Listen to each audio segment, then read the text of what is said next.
cut my hair today. I don't have a lot to talk about. Well, actually, I don't have anything to talk about. That's why I didn't come on yesterday.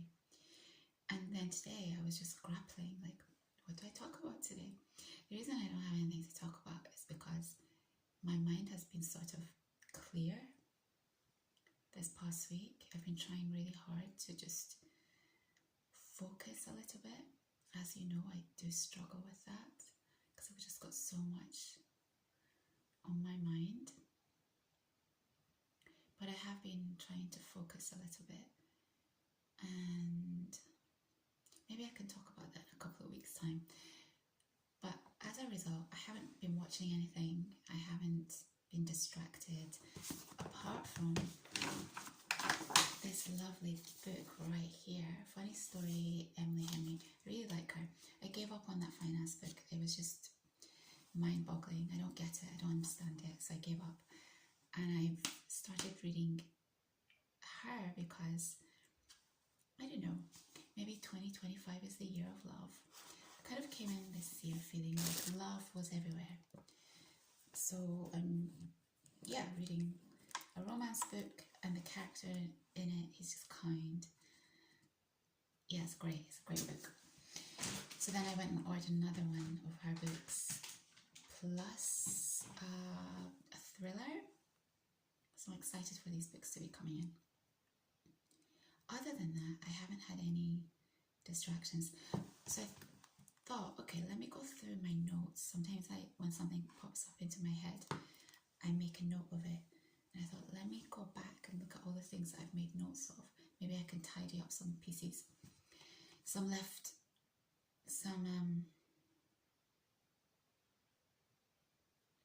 things that I haven't covered. I just want to do all the things I know I shouldn't do. It's a drum and bass track. But it's a good title. It's a good title. I was thinking about this because I've been here in London. The sun's out, and when the sun's out, the UK has such a different vibe when the sun's out. And it's actually nice to be here when the sun's out. But I was thinking a lot about this, as in, I haven't really had fun being back in the UK. And I think part of that is related to opportunities. Part of it is related to the weather. But I was thinking, in many ways, the UK is actually the easiest place to live.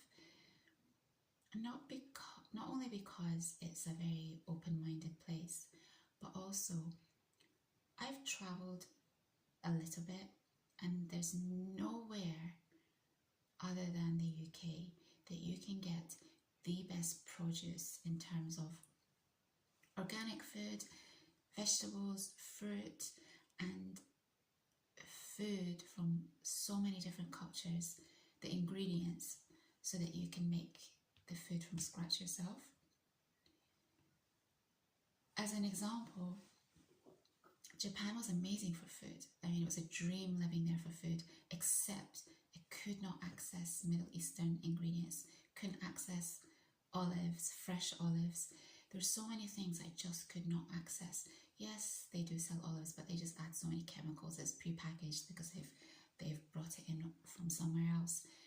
And I really struggled with that, because eating Japanese food is amazing, but at some point you kind of do want to try different cuisines. Even though they do Italian food really well, they do all the cultures really, really well. They even do, nowadays they do really good Lebanese type restaurants, but just not, I couldn't find the ingredients to make Persian food and olives. It was a struggle. So yeah, in that sense, the UK is amazing. It's really amazing.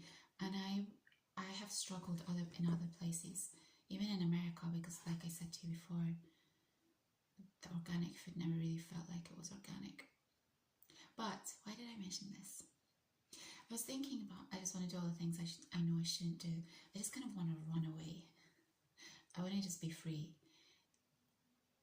And I feel tethered here a little bit. But we don't want to, let's not talk negatively. I can talk about this more in detail in a few weeks, I think. I was thinking about this as well because I talked about Honora, the film, and the lead actress, Mikey Madison. Is that her name? Mikey Madison? Can't remember now.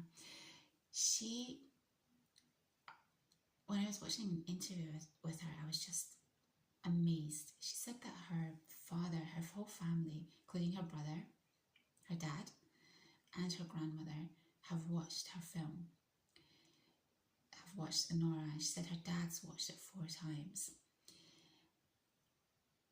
I was both amazed and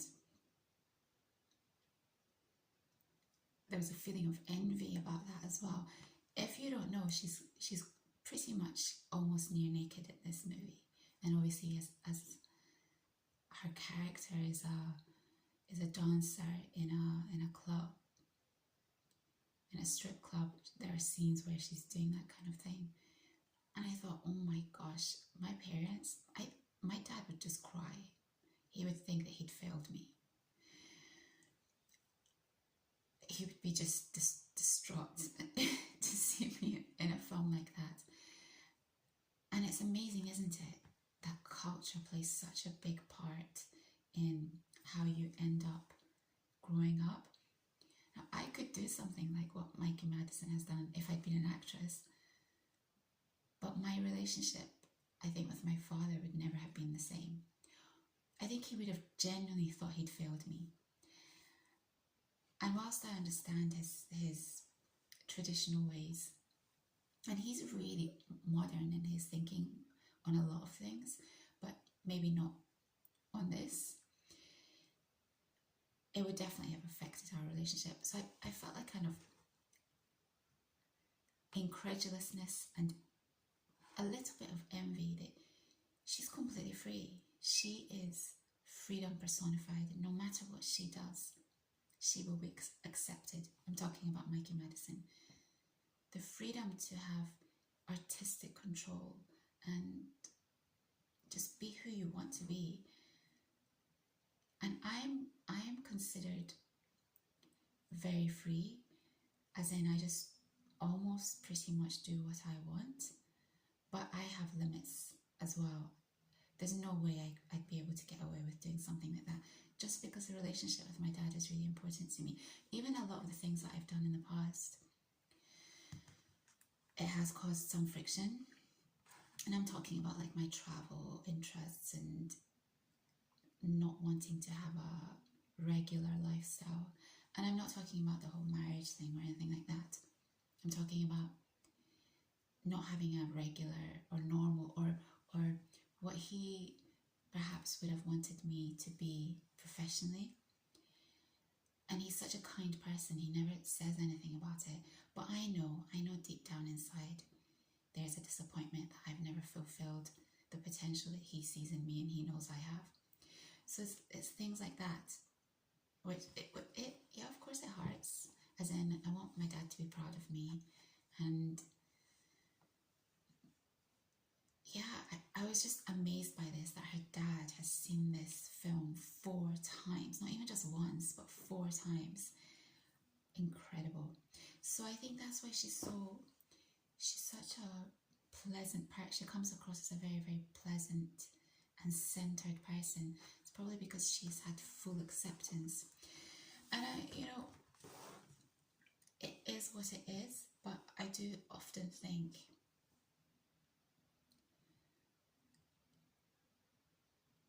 the culture that you're born into or the upbringing that you have does affect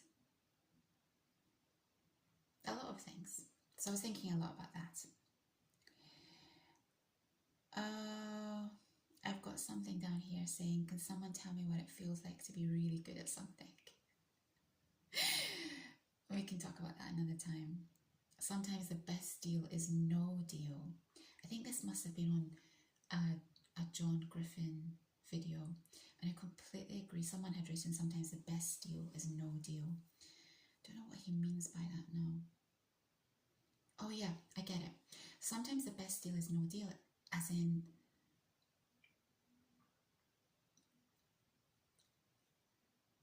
there's this whole thing that the time, nowadays in this day and age, people are so judgy, in that if a woman hasn't settled down by a certain point, people think that there's something wrong with her, or she's made bad decisions. And I thought this was a really great comment. A man had left this comment saying, sometimes the best deal is no deal, as in, if you haven't fallen in love, why would you, or found what you're looking for, or feel those amazing emotions that you probably should feel when you find someone that just blows your mind, is that sometimes the best deal is no deal. It's better to just be on your own than waste your own time and other people's time. So I thought that was a great quote. And a little cute story for you. This week I went to see my dermatologist. It's my last appointment with her. 11 minutes. I will get cut off at some point because my files. Anyway, she's such a kind woman. She's just been really kind. She's the only person who hasn't given up on me. And unfortunately, I've covered that up with makeup, but unfortunately we were not able to get rid of that little, I don't know, they call it a closed comedone.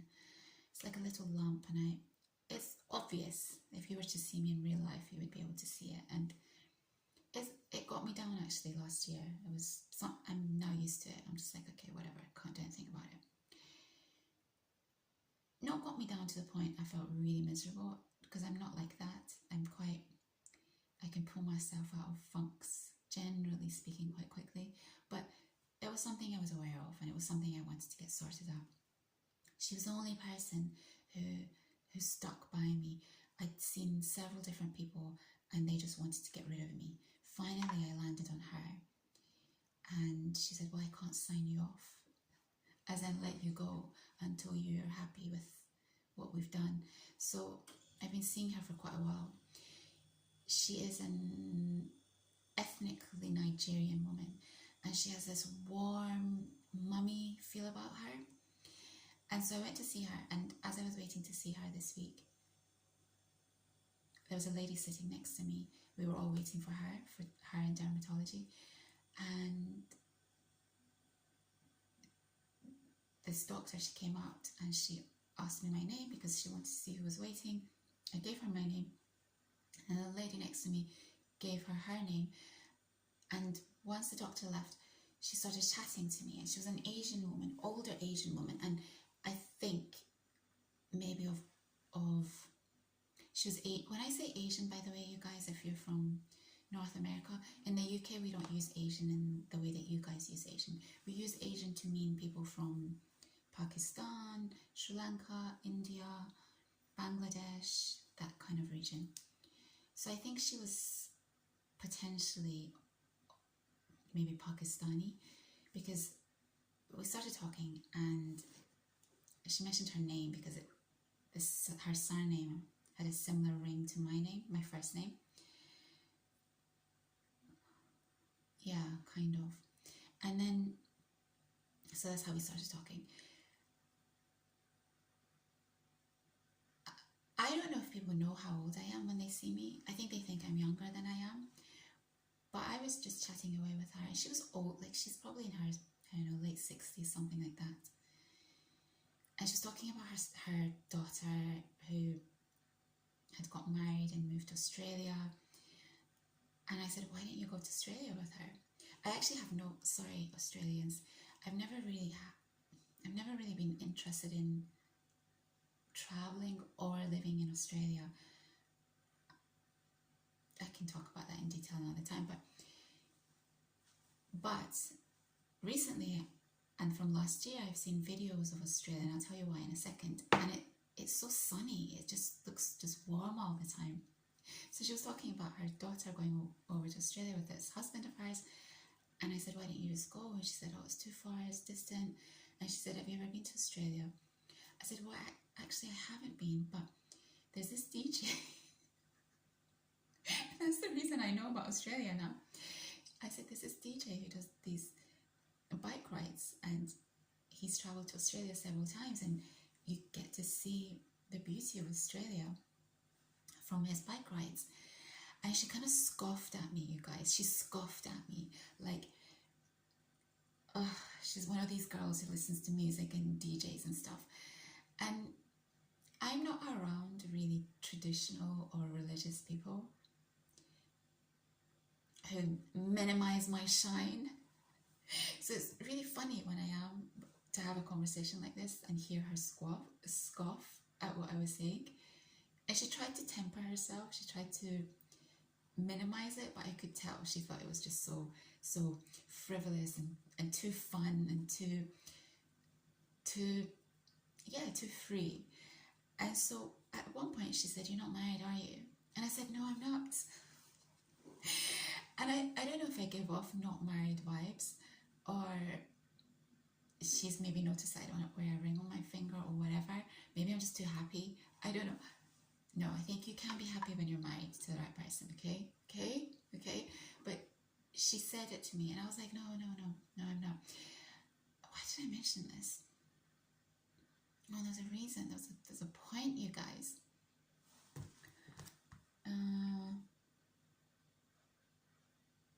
I can't remember the point. I think it was related to how sometimes maybe people force you and put pressure on you to get married. Even in Caucasian cultures, you know, once you get to a certain age, I think maybe people around you are getting married, and so people start asking you when you're going to get married or that kind of thing. I've been very, very lucky. My parents are very cool in that sense. They've never, ever, ever said it to me. And I don't know why, because I've just mentioned to you that my dad's, in certain aspects, I guess my dad's quite traditional. But yeah, it's just something that's never been forced or put on me. And I'm grateful for that. I am. So that was that. I'm just going to keep talking until now I'm in my zone, you guys. I'm going to just keep talking. Mike Myers. I don't think he plays a great Elon. I'm sorry, Mike Myers, but he doesn't sound like Elon at all. I've been watching the whole SNL skits and Trump sounds like Trump, but why does Elon not sound like Elon? So we need to get a proper Elon. Isn't it amazing that they clearly haven't found anyone who can do Elon? Is it very difficult to do Elon, I wonder? And his accent it must be hard to do his accent, I think. So, you can't control me. You can't control me. I was just looking at this about being contrarian.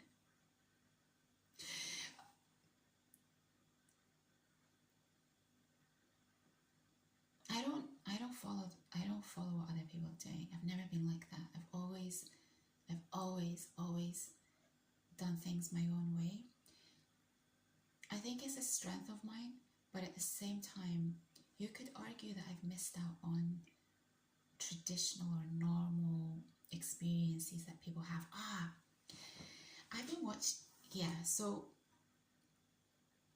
you know, when that woman said it to me, she said it in such a way, I think she was trying to manage herself because she'd scoffed at my DJ story, so she didn't want to seem really judgy. But I find that kind of thing funny when people think or expect me to be married. I don't want to get divorced, you guys. I want to marry for love. You can't. It's like the biggest decision of your life. Sometimes the best deal is no deal. Now, I hope that's not going to be the case.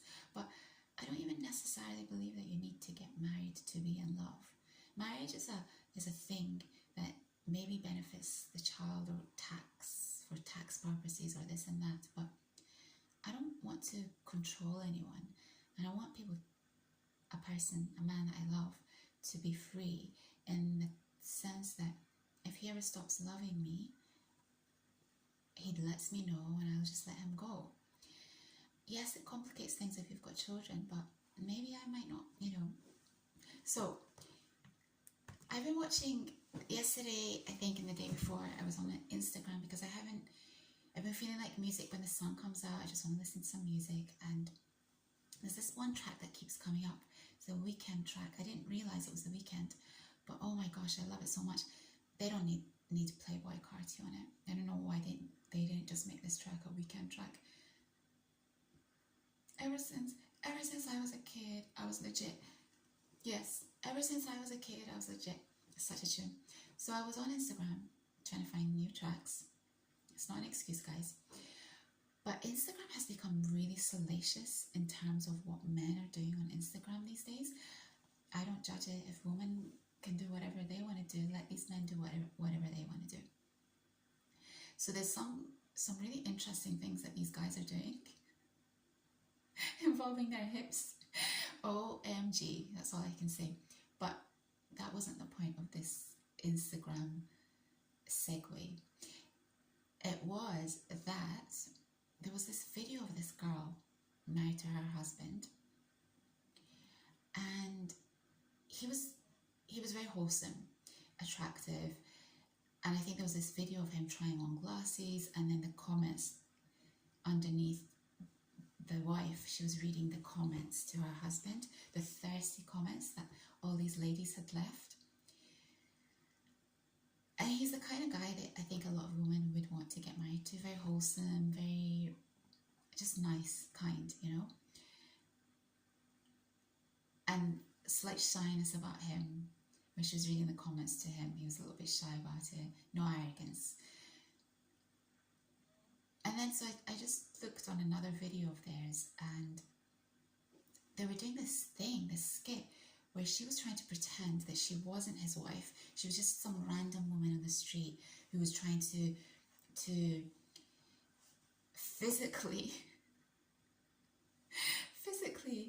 throw herself at him, and he's just pushing her away, like he's running away from her and pushing her away like, I'm a married man, I don't do this kind of thing. It was so weird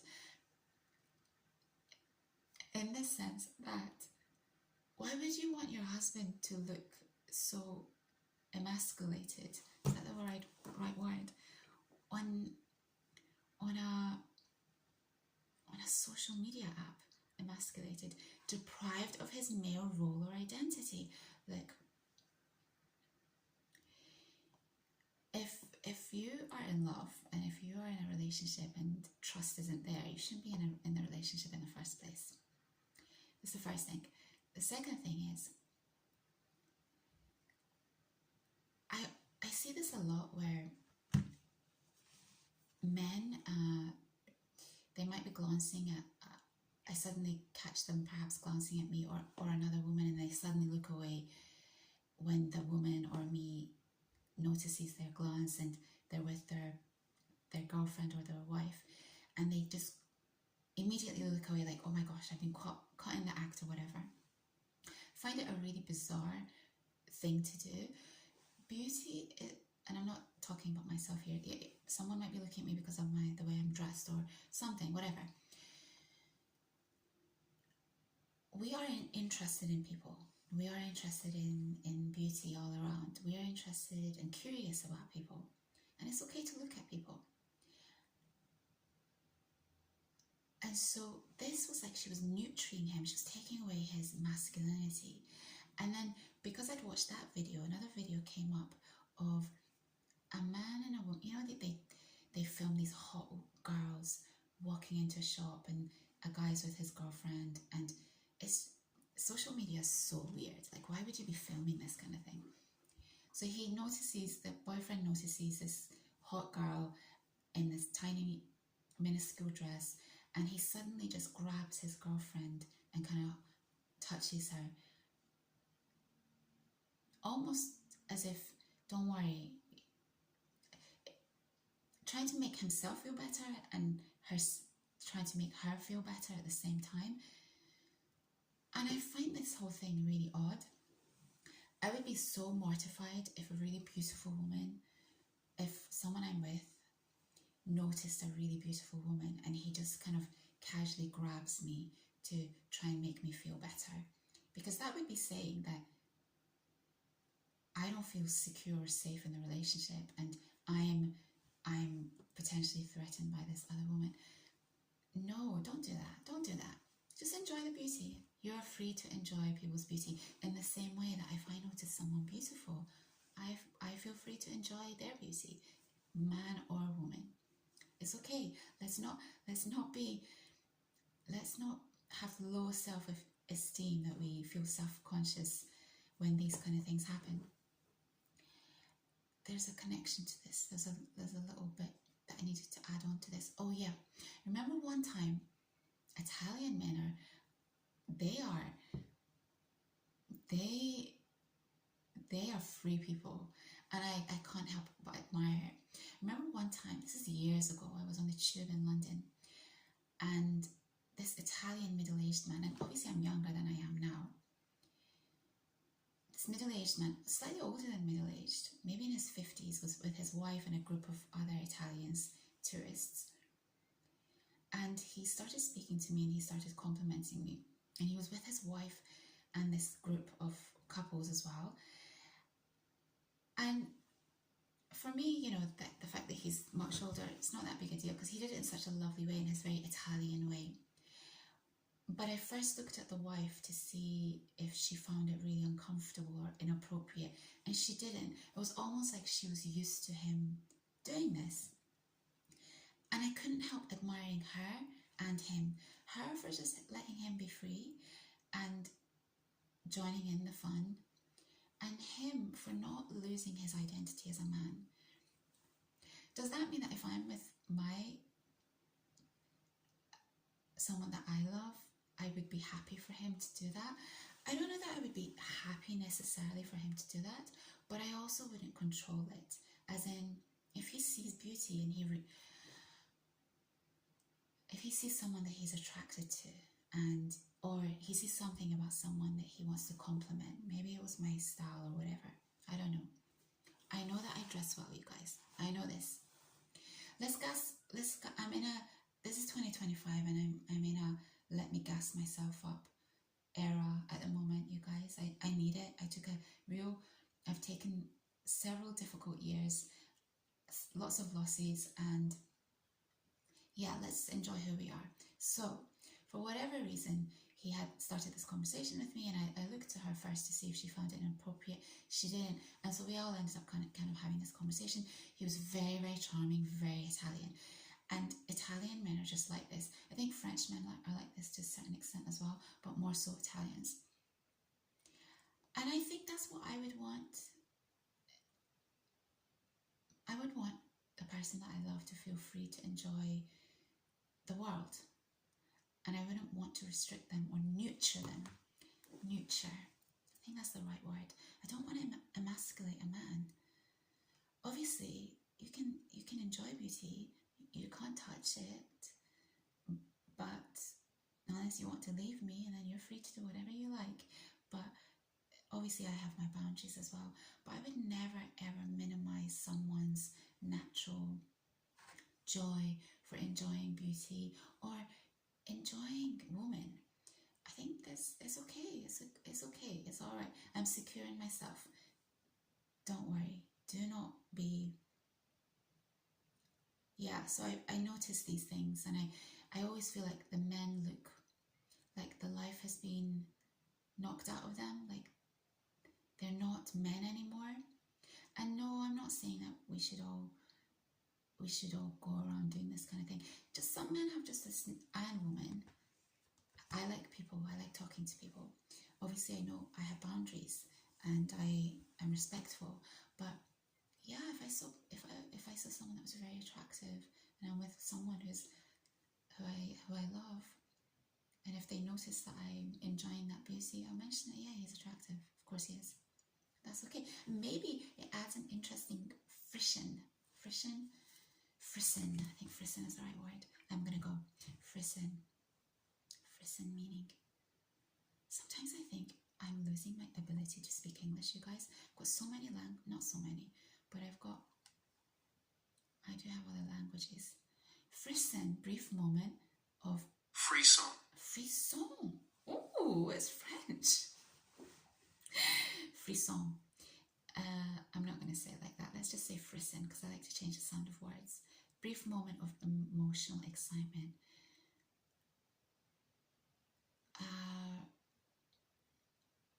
Some people can create frisson. Some people just have a natural. This is what I was watching an LFA video this week, and he said something really perfect, which I completely agreed on. It's such a great comment. He said he was talking about these manosphere type guys teaching game, or teaching how to, basically teaching game, which I think is the worst thing for a man. You can become confident, which is great, but game. So what he said is, you just have to love women. And I thought, boom, he gets it. You just have to love women. And as a woman, you just have to love men. That's it. You don't need, you just have to love people. You have to be interested in people, not to get something out of them, but because you just genuinely enjoy people, or whatever, if you're talking to the opposite sex. And I think this is the thing with Italian men and French men, and maybe other cultures are like this. These are the two that kind of pop into my mind. They just love women, and they have, how can you, maybe South American, it's a region I've never actually traveled to, but I imagine South American men would be the same. And how can you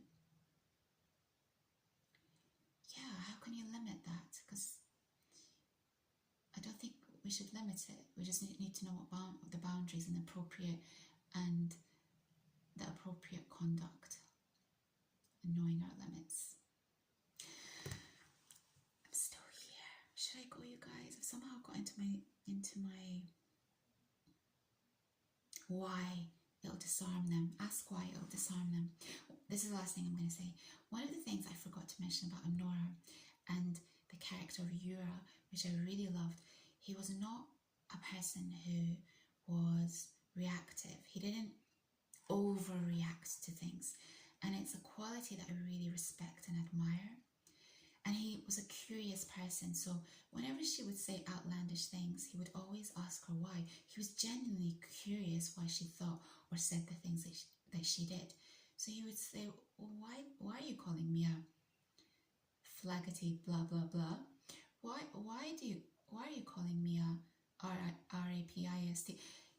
He asked questions, and it would disarm her. And I thought, this is such a great thing. I'm going to incorporate that into my own way with people. Just ask why. Why? There's always something to learn. Okay, you guys, I'm gonna go. Well, that was interesting. I had absolutely nothing to talk about, but maybe this is what I need to do, just collect little lines and thoughts and this and that. And when on days that I have nothing to talk about, I can just wax lyrical. Nobody wants to die with their music in them. This is very true. John Griffin. Live your life courageously from a loving place. Don't live your life comfortably numb.